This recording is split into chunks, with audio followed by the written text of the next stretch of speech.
राजा रघुवंशी की हत्या पैसों के लिए नहीं की गई थी, बल्कि उन 3 लड़कों ने किसी और वजह से मानी सोनम की बात। राजा हत्याकांड में नई नई बातें निकलकर सामने आ रही हैं। इंदौर के राजा रघुवंशी हत्याकांड में हर रोज एक नया खुलासा होता है। सोनम और उसके लवर राज कुशवाहा के साथ राजा की हत्या करने वाले तीनों लड़के फिलहाल मेघालय पुलिस की 8 दिनों की कस्टडी में हैं। इंदौर के राजा रघुवंशी हत्याकांड मामले में हर रोज नई बातें सामने आ रही हैं, जहां पर सोनम और उसके लवर राज कुशवाहा के साथ राजा की हत्या करने वाले तीनों लड़के फिलहाल मेघालय पुलिस की 8 दिनों की कस्टडी में है। इस दौरान पुलिस की पूछताछ में सोनम और राज ने अपना गुनाह स्वीकार कर लिया है कि उन्होंने ही राजा को मारने की साजिश रची थी। इसी के साथ ये भी पता चला कि राजा की हत्या की साजिश सोनम से उसकी शादी के 11 दिन पहले रच ली गई थी। इससे पहले खबर थी कि तीनों लड़के विशाल चौहान, आकाश राजपूत और आनंद कुर्मी पैसों के लिए सोनम के कहने पर राजा की हत्या करने पहुंचे, लेकिन अब इस पर एक और नया खुलासा सामने आ रहा है। दरअसल पहले बताया जा रहा था कि राजा की हत्या के लिए सोनम और राज ने भाड़े पर 3 लोगों को बुलाया था और राजा की सुपारी दी थी, लेकिन इंडिया टुडे की एक रिपोर्ट के मुताबिक पुलिस ने कॉन्ट्रैक्ट किलिंग की अटकलों को खारिज कर दिया है। पुलिस ने साफ कर दिया है कि तीनों लड़कों ने किसी और वजह से ही मारा था राजा को।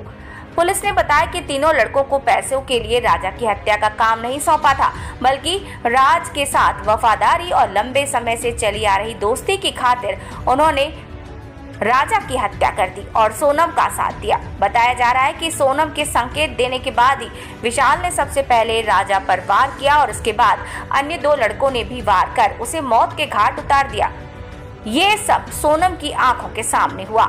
इसके बाद राजा के शव को खाई में फेंकने में तीनों लड़कों के साथ साथ सोनम ने भी मदद की। बता दें, इंदौर में हनीमून के लिए सोनम और राजा 23 मई को लापता हो गए थे।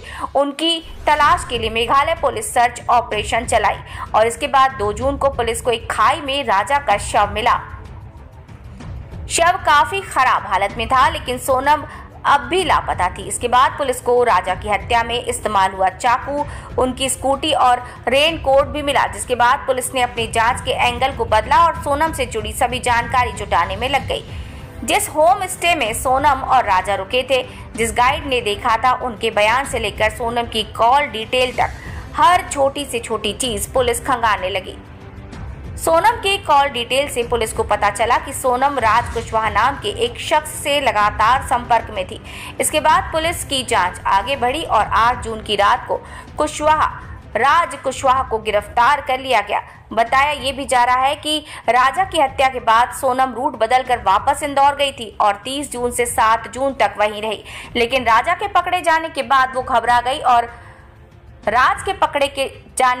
वो घबराई और गाजीपुरे से काशी नाम के ढाबे में जाकर उसके मालिक से फोन लेकर अपने घर वालों को फोन किया और अपनी लोकेशन बताई। इसके बाद सोनम के भाई गोविंद ढाबे के मालिक ने तुरंत पुलिस को जानकारी दी और जिसके बाद पुलिस वहां गई। सभी हत्यारों को भी पुलिस ने मध्य प्रदेश और उत्तर प्रदेश से गिरफ्तार कर लिया। पुलिस पूछताछ के दौरान पहले सोनम ने अपनी किडनैपिंग की झूठी कहानी सुनाकर पुलिस को गुमराह करने की कोशिश की, लेकिन आखिर में टूट गई और राजा की हत्या की बात को स्वीकार कर लिया।